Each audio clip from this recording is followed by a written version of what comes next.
Halo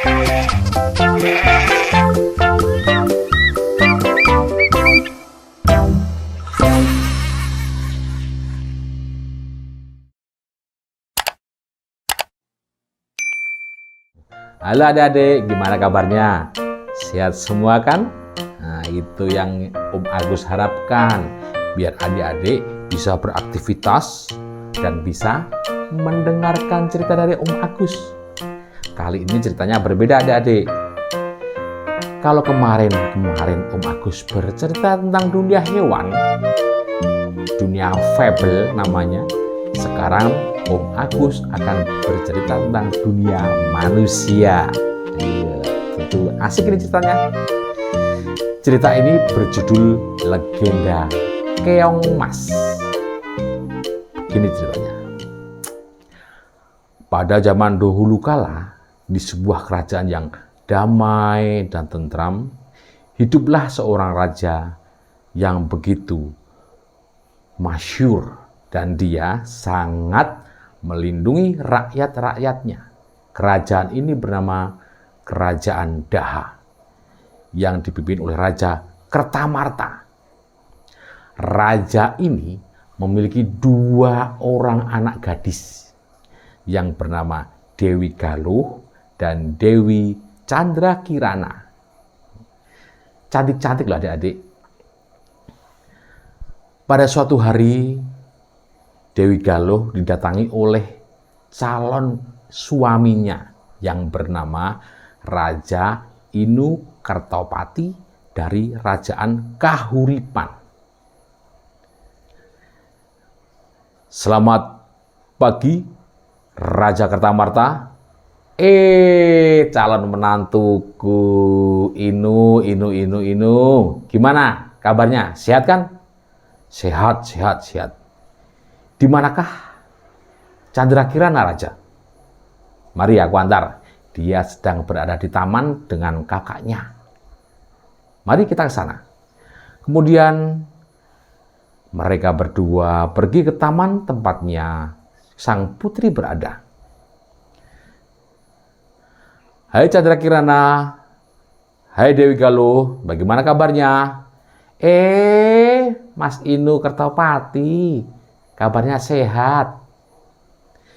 Dengan kedatangan si calon menantu dari raja ini, kakak dari Candrakirana ini begitu cemburu. Kemudian dia pergi melengos begitu saja. Ingat adik, nggak boleh begitu ya. Kalau ada tamu, ya disalamin dulu, ya diajak ngobrol sebentar, baru ditinggal pergi. Kemudian si Dewi Galuh ini begitu kesal, cemburu dan marah dengan kedatangan si Inu Kertopati ini. Kenapa sih yang beruntung selalu Candrakirana? Yang mendapat jodoh dulu selalu Candrakirana. Aku tidak seberuntung dia.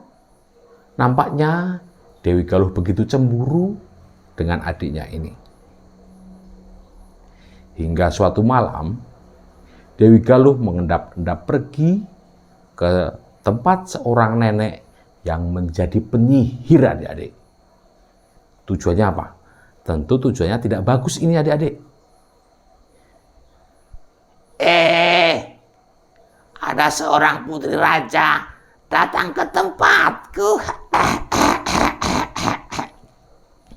Ada apa gerangan putri? Begini nenek penyihir, dapatkah kamu menyingkirkan adikku dari kerajaan? Oh begitu, gampang. Aku akan laksanakan. Terus aku dapat apa? Aku akan mengasih kamu emas sebanyak-banyaknya. Baik. Akan aku laksanakan.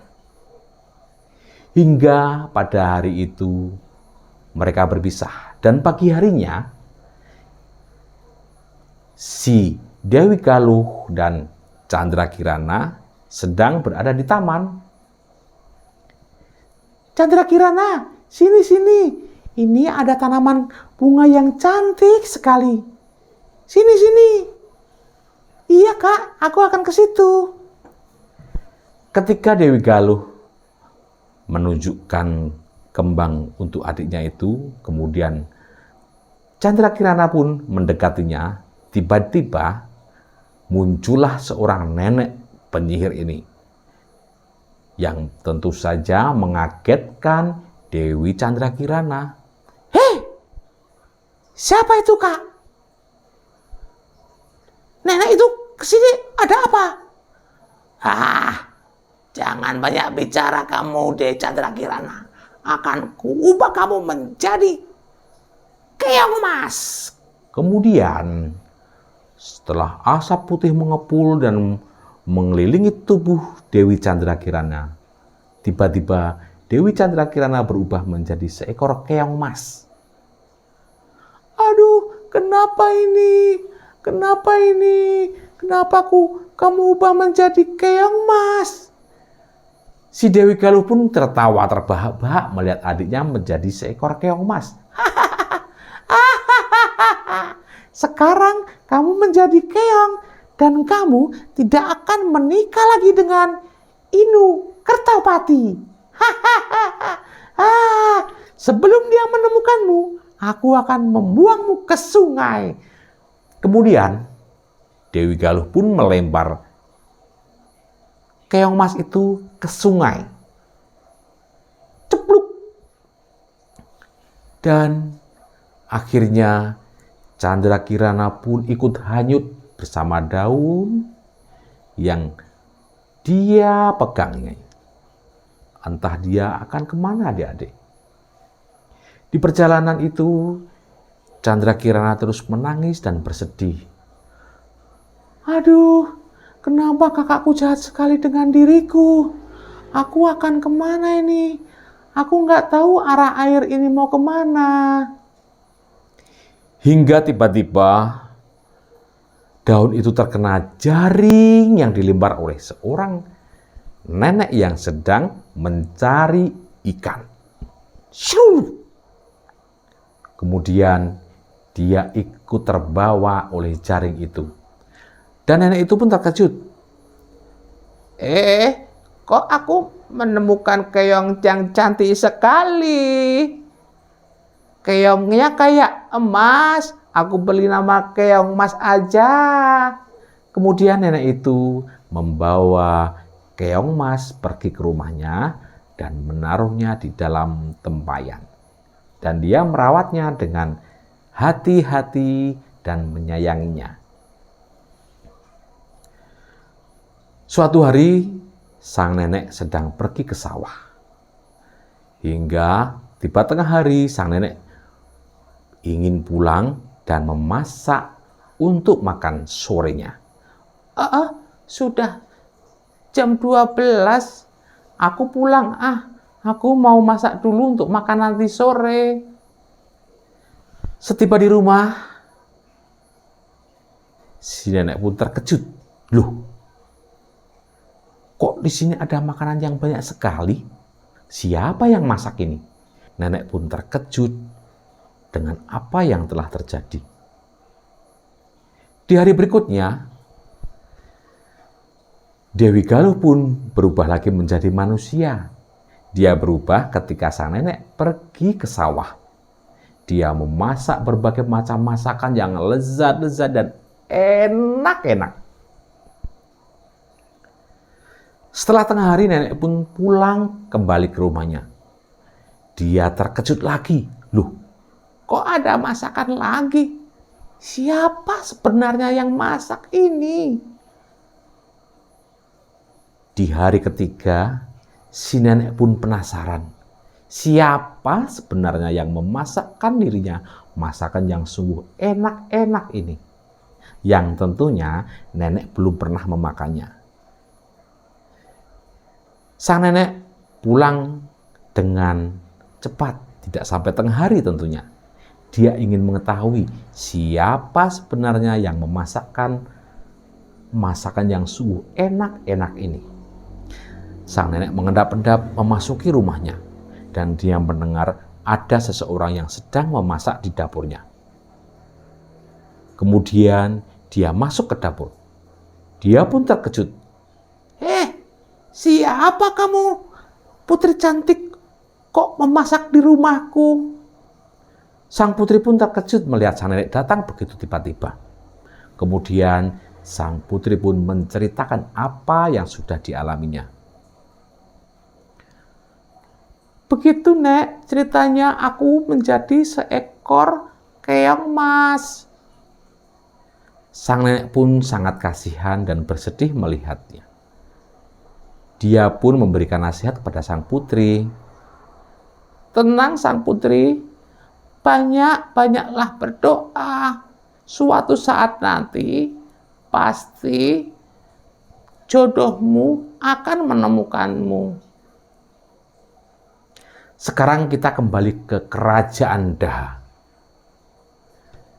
Di kerajaan Daha, sang Raden Inu Kertopati sedang berpamitan dengan sang Raja Daha.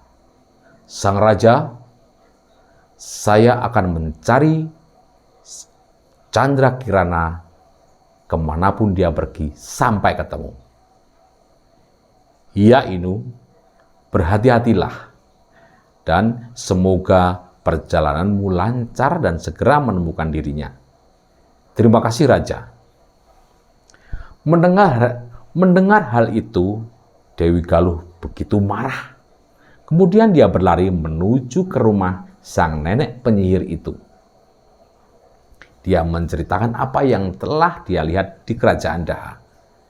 Kemudian sang nenek sihir pun berubah menjadi seekor burung gagak hitam. Wak. Tenang Dewi Galuh. Aku akan menghalangi dirinya menemukan Candrakirana. Burung gagak pun terbang mencari Raden Inu. Kemudian di tengah perjalanan Raden Inu pun bertemu dengan gagak hitam ini. Raden Inu pun begitu terkejut melihat burung gagak yang bisa berbicara. Sang gagak pun berbicara, Ke kiri, ikuti aku. Kamu nanti akan ketemu. Ke kiri. Kemudian sang Raden pun berlari mengikuti kemana arah burung gagak itu terbang. Dia terus berlari mengikutinya. Hingga suatu saat sang Raden berhenti melihat seorang kakek yang sedang duduk di pinggir jalan tentunya. Hai kek, apakah kamu baik-baik saja? Karena kakek kelihatan pucat sekali. Iya nak, kakek sudah beberapa hari tidak makan. Oh begitu kek. Baiklah kek, mari kita makan bersama. Aku membawa bekal yang banyak. Kita makan berdua, tentu akan kenyang kek. Terima kasih Den. Akhirnya Raden Inu dan sang kakek itu pun makan bersama. Di tengah mereka sedang makan, Raden Inu pun menceritakan bahwa dirinya berlari ke sini mengejar seekor gagak yang bisa berbicara itu. Mendengar sang kakek pun kemudian mengacungkan tongkat saktinya kepada burung gagak itu. Ternyata adik-adik, sang kakek itu adalah seorang kakek yang sangat sakti. Sang gagak pun kemudian dia berubah menjadi seorang nenek yang tua. Dan ketahuanlah bahwa dia adalah seorang penyihir yang jahat. Raden Inu pun terkejut. Siapa itu kek? Itu adalah seorang penyihir yang jahat. Oh begitu ya. Terus kemana aku harus mencari Candrakirana kek? Sudahlah, sekarang kamu datanglah ke kampung tempat nenek ini tinggal. Baik, Kek. Terima kasih. Terima kasih, Kek. Kemudian Raden Inu pun pergi ke kampung yang ditunjukkan oleh sang kakek tadi. Setiba di rumah gubuk itu, Raden Inu ingin meminta air karena dia begitu kehausan. Permisi, apakah ada yang di rumah? Kemudian Raden Inu pun masuk dan dia begitu terkejut karena di situ dia melihat Candrakirana berada di rumah itu. Akhirnya Candrakirana pun menceritakan apa yang telah terjadi. Kemudian mereka berdua pergi ke kerajaan Daha dan menceritakan apa yang sudah dialami oleh Candrakirana. Melihat sang adik sudah pulang bersama calon suaminya, Dewi Galih pun ketakutan adik-adik. Akhirnya dia pergi dan meninggalkan kerajaan Daha dan tidak pernah berani kembali lagi. Kemudian akhirnya Raden Inu dan Dewi Candrakirana menikah dan hidup bahagia di kerajaan itu. Dan mereka tidak lupa, mereka memboyong sang nenek yang sudah menolongnya untuk ikut di kerajaan itu dan hidup dengan bahagia. Ayo adik-adik, pesannya apa? Betul. Pesannya, janganlah kita hidup dengan rasa iri, dengki kepada orang lain. Itu tidak bagus adik-adik. Itu akan membuat kita semakin terjerumus ke lembah kebencian yang sangat dalam. Kalau melihat teman kita, saudara kita yang sukses, kita harusnya tetap bahagia dan mendoakan supaya tetap bahagia dan makin sukses lagi. Dan tentunya itu akan membuat kita semakin bahagia juga. Terima kasih adik-adik. Sampai ketemu di cerita berikutnya. Dadah.